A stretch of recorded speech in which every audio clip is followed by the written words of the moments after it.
तरफ आज अंबेडकर जयंती है। मुख्यमंत्री अरविंद केजरीवाल को सुनते हैं। भारत ने बहुत बड़े बड़े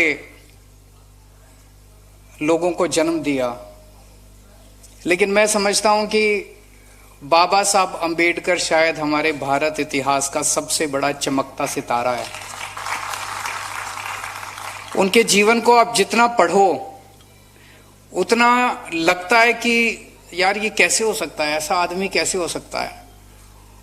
जो आदमी एक मामूली से मध्य प्रदेश के गांव में इतनी गरीबी में इतने छुआछूत से निकल के भारत का लॉ मिनिस्टर बनता है और दुनिया का सबसे बेहतरीन संविधान लिखता है, ये सफर कोई आदमी कैसे तय कर सकता है। और उनके जीवन के संघर्ष को मैं जितनी बार पढ़ता हूं उतना मुझे यकीन नहीं होता कि ऐसा व्यक्ति भी कभी इस देश के अंदर पैदा हुआ था और उसने इतना कुछ हासिल किया। एक गरीब परिवार में पैदा हुए, बहुत गरीब था उनका परिवार, घर में खाने को नहीं थे, कई बहन भाई थे और छुआछूत इतनी ज्यादा थी उन दिनों में कि स्कूल में जाते थे अपना टाट लेके क्लास के बाहर बिठा दिया जाता था, बाकी बच्चों के साथ नहीं बैठने दिया जाता था, क्लास के बाहर बिठा देते थे। अब टीचर अंदर पढ़ा रहा है, वो क्लास के बाहर बैठे हैं, क्लास के बाहर कितना सुन रहा है कितना नहीं सुन रहा।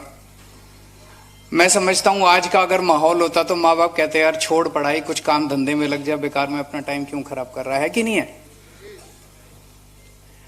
क्लास के बाहर बिठा देते, पानी पीना होता तो वो चपरासी ऊपर से यूं ग्लास डाल के उनको पानी पिलाता था। और उन्होंने कहीं लिखा हुआ है कि जिस दिन चपरासी नहीं आता था उस दिन पानी नहीं मिलता था। नो पियन नो वाटर, वो भी उन्होंने अपना एक चैप्टर लिखा हुआ है कि नो पियन नो वाटर। जिस दिन चपरासी नहीं आता था उस दिन पानी नहीं मिलता था पीने को।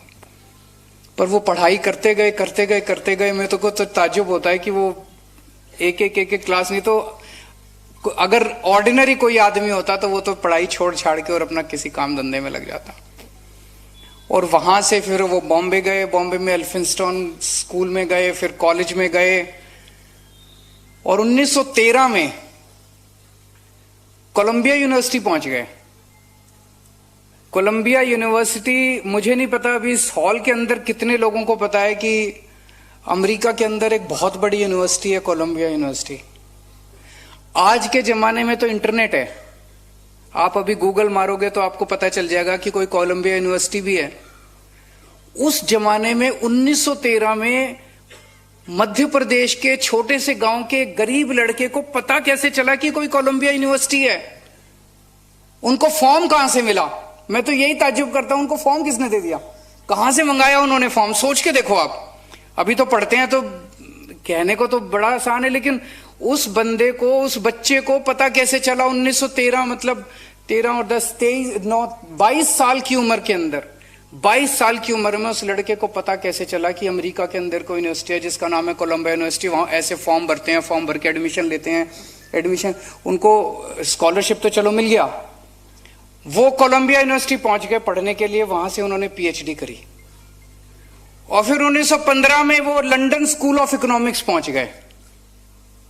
आज भारत देश में, आज पूरी दुनिया में लंदन स्कूल ऑफ इकोनॉमिक्स में एडमिशन लेना मतलब नामुमकिन सा है। लंदन स्कूल ऑफ इकोनॉमिक्स दुनिया का सबसे बेहतरीन कॉलेज माना जाता है, सबसे बेहतरीन college. London school of economics से उन्होंने अपनी दूसरी पीएचडी करी। फिर मैं देख रहा था पता नहीं कितने तो एमए की डिग्री ले रखी है उन्होंने और कितनी उन्होंने पीएचडी की डिग्री ले रखी है। और फिर उन्होंने वकालत कहां से करी? वकालत दिल्ली यूनिवर्सिटी की लॉ फैकल्टी में भी एडमिशन मिलना कितना मुश्किल है कि नहीं है? वो ग्रेज इन, लंदन के अंदर ग्रेज इन है, वहां से मतलब दुनिया के सबसे बेहतरीन वकील, दुनिया के सबसे बेहतरीन वकील ग्रेज इन से निकलते हैं, वहां से वो वकालत करके आए। क्या आदमी था यार। ऐसे ही थोड़ी दुनिया उनकी दीवानी हो रही है कि नहीं है? उस व्यक्ति ने हमारे देश का संविधान लिखा, बहुत ही खूबसूरत संविधान लिखा, उसमें सारी चीजें उन्होंने डाली। सबसे ज्यादा तवज्जो उन्होंने शिक्षा को दी। बार बार बार बार उनकी जितनी भी टीचिंग्स हैं, उनकी जितनी भी राइटिंग्स हैं, उनको जितनी बार आप पढ़ो, हर जगह वो यही एक संदेश देते हैं कि अगर हमें अपने समाज को आगे बढ़ाना है, अगर हमें अपनी गरीबी दूर करनी है, अगर समानता का अधिकार सबको देना है, तो एक ही चीज कर सकती है, वो है शिक्षा। अगर हमने अपने बच्चों को सबको शिक्षित कर दिया, तभी गरीबी दूर हो सकती है, तभी सबको समानता का अधिकार मिल सकता है। नहीं तो बातें तो बहुत कर सकते हैं लोग, बातें बहुत होती हैं, लेकिन असली शिक्षा ये। और जब से मैं राजनीति में आया हूं, दिल्ली के अंदर हमने सरकार संभाली है, ये चीज मैंने भी महसूस करी है कि शिक्षा किसी भी परिवार को पूरी तरह से बदलने के लिए कितना बड़ा रोल अदा करती है। हमारे पास दिल्ली सरकार में इतने उदाहरण हैं। दिल्ली सरकार के सरकारी स्कूलों का पहले बहुत बुरा हाल था, बहुत ज्यादा। राजनीति में आने के पहले मैं एनजीओ चलाया करता था, सुंदर नगरी की झुग्गियों के अंदर हम लोग काम किया करते थे, मैं और मनीष सिसोदिया जी। वहां हम देखते थे सरकारी स्कूलों का इतना ज्यादा बुरा हाल होता था। एक गरीब आदमी अपने बच्चे को भेजता था, साल 2 साल भेजने के बाद देखता था यार पढ़ाई लिखाई तो कुछ है नहीं, टाइम बर्बाद कर रहा है। उसको कहता था धंधे में लग जा, कभी चाय की दुकान पे लग जा, कभी कहीं लग जा, कभी कहीं लग जा, कोई इधर उधर धंधे पे लगा देते थे अपने बच्चों को। लेकिन अब शिक्षा की पूरा का पूरा दिल्ली सरकार के स्कूलों में शिक्षा का स्तर सुधरा है। अब दिल्ली सरकार के स्कूलों के बच्चों को जब हम देखते हैं, कोई बच्चा इंजीनियर बन रहा है, जैसे एक बच्चा है उसके पिताजी प्लम्बर हैं, 12,000 रुपए महीना कमाते हैं उसके पिताजी। उनका बेटा आईआईटी रुड़की में कंप्यूटर इंजीनियर में उसका दाखला हो गया। आईआईटी रुड़की में कंप्यूटर इंजीनियरिंग में अगर उसका दाखला हो गया, जब वो बच्चा 4 साल के बाद अपनी इंजीनियरिंग करके निकलेगा, उसकी स्टार्टिंग तनख्वाह 3 लाख रुपए महीना होगी।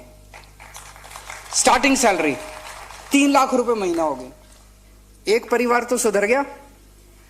अब आप सोचो कि अगर हर परिवार के हर बच्चे को हम अच्छी शिक्षा दे दें, किसी को डॉक्टर बना दें, किसी को इंजीनियर बना दें, किसी को, और ये भी नहीं, नौकरी भी नहीं, अब हम उनको बिजनेस करना सिखा रहे हैं स्कूलों के अंदर, बिजनेस करना सिखा दें, देश से गरीबी दूर हो जाएगी। तो मैं जब भी कहीं जाता हूं, मैं किसी को ये नहीं कहता मैं तुम्हारी गरीबी दूर कर दूंगा। मैं सबको ये कहता हूं मैं तुम्हारे बच्चों को पढ़ा दूंगा, तुम्हारे बच्चे तुम्हारी गरीबी दूर कर देंगे। मैं क्या दे दूंगा आपको? लाख रुपए दे दूंगा, 2 लाख रुपए दे दूंगा, 10 लाख रुपए दे दूंगा। अभी कितने दिन चलेंगे 10 लाख रुपए भी? आज नहीं तो कल, कल नहीं तो परसों, पैसे खत्म, उसके बाद फिर वही गरीबी। लेकिन अगर मैंने आपके बच्चों को पढ़ा दिया, पूरी जिंदगी आपका परिवार जो है वो गरीबी से बाहर आ जाएगा। तो शिक्षा सबसे जरूरी है। वो उस व्यक्ति ने उस देश की गरीबी की और असमानता की चाबी ढूंढ ली थी, बाबा साहब अम्बेडकर ने। उन्हीं के नक्शे कदम पे चल रहे हैं। पहले दिल्ली सरकार के स्कूल ठीक करे, अब दिल्ली के लोगों का प्यार था, विश्वास था कि उन्होंने हमें नगर निगम की भी जिम्मेदारी दी है।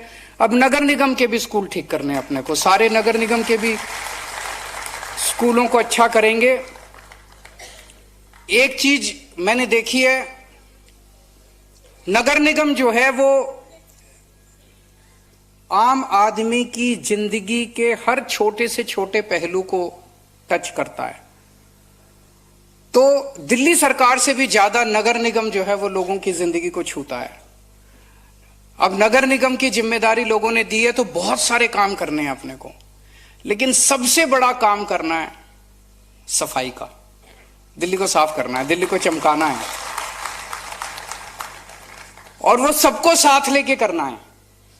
एक पॉजिटिव एटमॉस्फेयर क्रिएट करना है अपने को, नेगेटिविटी खत्म करनी है। पहले जो अभी मौजूद कर्मचारी आप देखना, इन्हीं कर्मचारी, यही कर्मचारी आपको साल 2 साल के अंदर जादू करके दिखाएंगे, कमाल करके, मैजिक करके दिखाएंगे यही लोग। दिल्ली सरकार के अंदर मेरे को याद है, जब हम लोग उसमें एनजीओ में काम किया करते थे, झुग्गियों में काम करते थे, तो सारे गालियां देते थे दिल्ली सरकार के टीचर्स को। अरे पढ़ाती नहीं है टीचर्स, आती नहीं है, आती हैं तो पेड़ के नीचे बैठ के स्वेटर बुनती रहती हैं, ये कहते थे ना, ये आम सुनने को मिलता था। यही 60,000 टीचर्स, दिल्ली सरकार के टीचर्स, किसी को नहीं बदला हमने आने के बाद, इन्होंने दिल्ली के अंदर शिक्षा क्रांति करके दिखा दी, कमाल करके दिखा दिया इन्हीं टीचर्स ने। ऐसा गजब का कमाल किया, रिजल्ट भी अच्छे आने लग गए, बच्चों के कैरियर भी। आज मैंने बहुत इंटरेक्शन किए दिल्ली सरकार के सरकारी स्कूलों के बच्चों के साथ।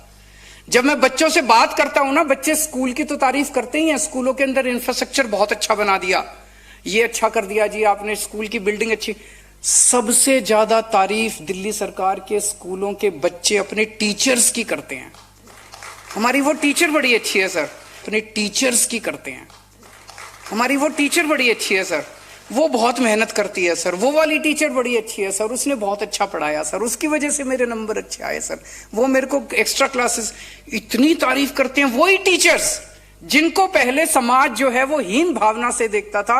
आज उन्हीं टीचर्स ने कमाल करके दिखा दिया दिल्ली के सरकारी स्कूलों में। आज यही सभी सफाई कर्मचारी, आज यही एमसीडी के स्कूल टीचर्स, आज यही डॉक्टर्स, यही नर्सेज, यही एमसीडी के कर्मचारी, आप देखना साल 2 साल के अंदर आपको कमाल ना करके दिखा दे, तो मैजिक ना करके दिखा दो, शानदार काम करके दिखा। पॉजिटिविटी चाहिए, नेगेटिविटी खत्म करनी है, जो नेगेटिव एटमॉस्फेयर उसको खत्म करके एक माहौल देना है।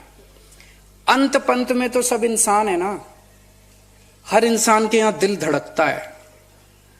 हर इंसान क्या चाहता है अपनी जिंदगी में? पैसा नहीं चाहता। ऐसे बहुत कम लोग हैं, 1% 2% लोग हैं जो जिनकी विकृत मानसिकता है, जो वैसा पैसा। आम आदमी चाहता है अपनी जिंदगी के अंदर सुकून चाहता है, आत्मा की शांति चाहता है। और आत्मा की शांति किससे मिलती है? अच्छे काम से मिलती है।